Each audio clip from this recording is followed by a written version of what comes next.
Hong Kong, as one of the world's most densely populated and economically vibrant cities, has undergone rapid urban development over the past decades.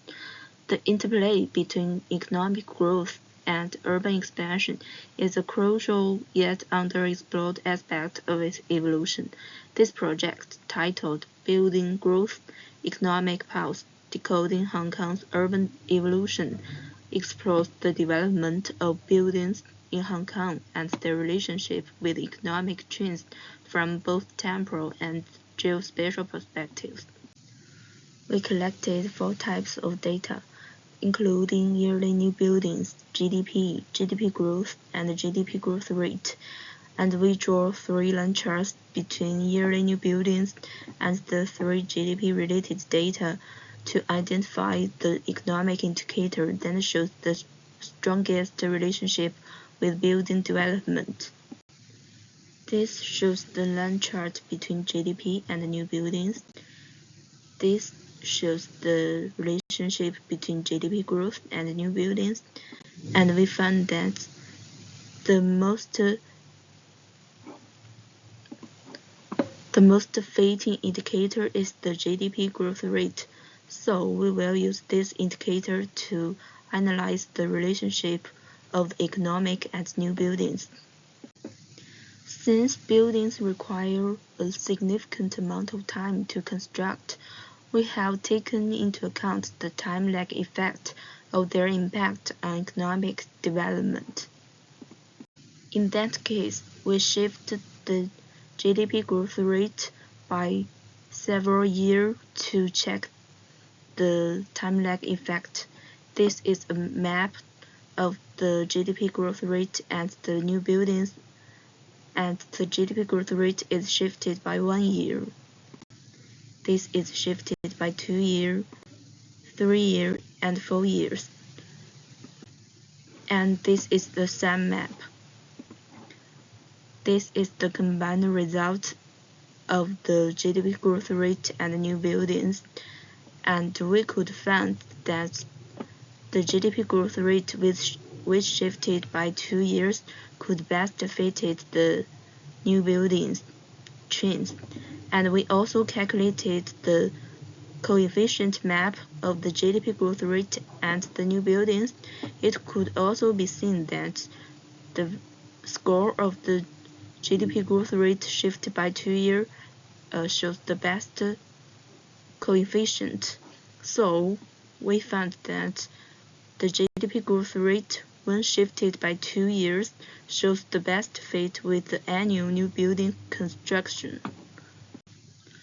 From the spatial aspect, we calculate the kernel density of the new buildings and make a map to show the distribution of buildings in Hong Kong.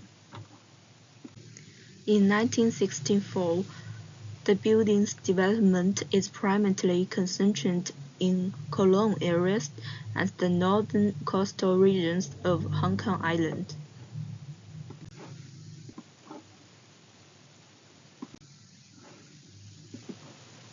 In 1966, there is a social destabilization which caused the building as GDP growth rate decreased.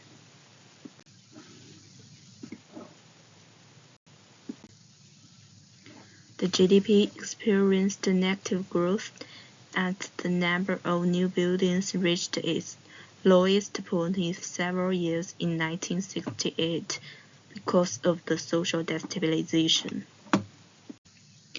In 1969, the new buildings increased as the situation improved. And in 1917, there is an extended trend of the new buildings construction range of the Kowloon. From the 1971, there is a 10-year housing plan, and the buildings and GDP growth rate continue to increase.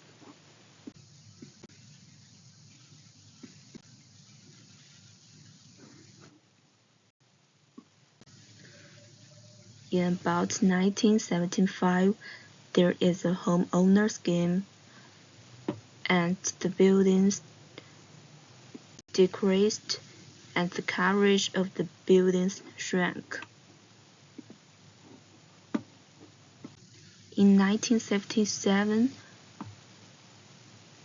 the GDP growth rate at the new buildings go to the lowest point due to this home ownership scheme. In 1978, there is private sector participation scheme, which make the GDP and new buildings recovered. Also, in the same year, there is MTR First Land, with the push from transportation infrastructure development, the economic and new buildings increased. And in 1980, there is a new development of new buildings in the north area of New Territories. And in 1981, the development area enlarged, and there is also a building construction coverage of the Lantau Island. In the same year, there is a stock market crash, house prices fall. The buildings and economic growth slower. In 1983, the Joint Declaration and Land Policy Adjustments make the buildings development restricted, which makes the buildings and economic drop down.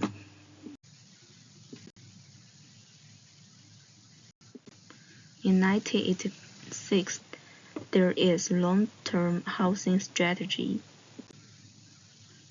influenced the building development and economic development. In 1988, there is a home purchase loan scheme, which puts the GDP growth and new building to the top point. From 1989, buildings and the economy develop amid fluctuations, seeking a dynamic balance.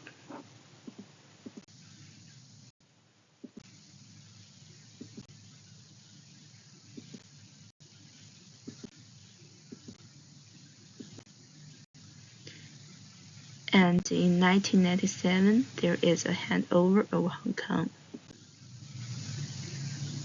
In 1998, there is Asian financial crisis, which influenced the whole Hong Kong.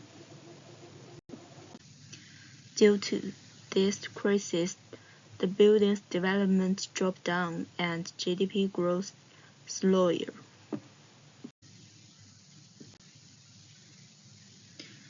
And in 2001, the GDP describes the negative growth, and the buildings also development slowly. But in the same year, there is a turning point. There is a building rescue, which helped the improvement of this situation. And in the 2002, the building and economic recovered. In 2004, there is a new building development area in the south area of the Hong Kong Island. In 2005, the north area of the Lantau Island and the east area of Hong Kong developed the buildings. In 2007, due to the financial crisis, the economic described the negative growth. From 2010, the special stamp duty released, which helps recover the economic and new buildings development. From 2012, there is a period of stable development for both buildings and economy.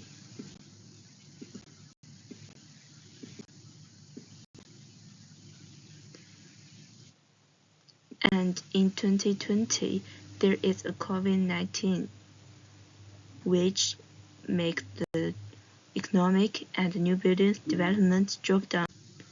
In 2021, there is Northern Metropolis development, which makes the building development area extend to the north region of Hong Kong.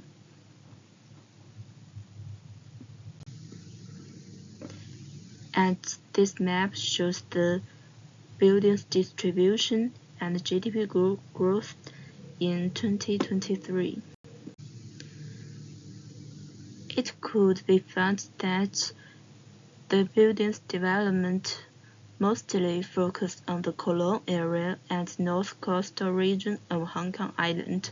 There is also some attention on the north area of Hong Kong, which shows significant potential for development. Building growth economic pulse. From the exploration of the buildings and economy, the temporal and geospatial features shows, it could be seen that there is a 2-year time lag of the economy and buildings development, and the development of the building is affected by politics, economy, and the public.